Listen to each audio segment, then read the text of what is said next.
treating the Arab population as a whole, the Palestinian population as a whole, as an inferior race. I mean, it doesn't get stronger than this.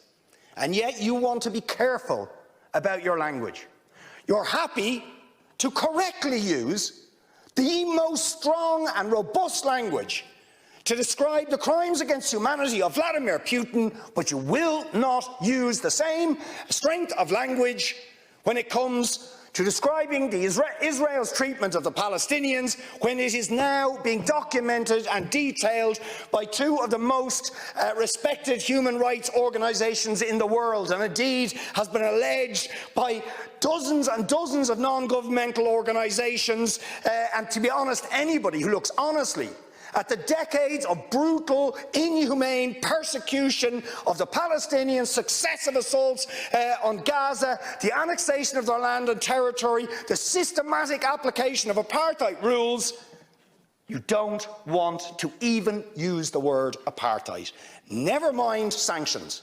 5 days sanctions against Putin and his thugs, 70 years of oppression by the Palestinians, and it wouldn't be, what was the word you used? It wouldn't be helpful to impose sanctions.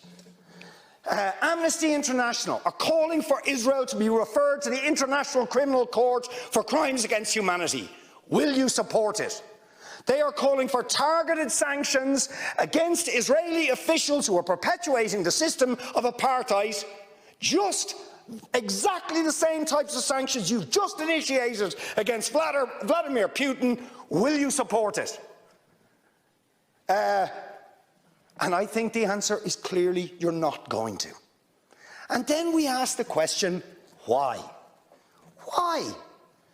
With such strength of feeling, Fine Gael and Fianna Fáil and Green TD stood up one after the other, saying it was intolerable, the thuggery and the warmongering and the brutality of Putin. You wouldn't stand for it. Urgent action had to be taken. But we've got to be much more careful with the Palestinians.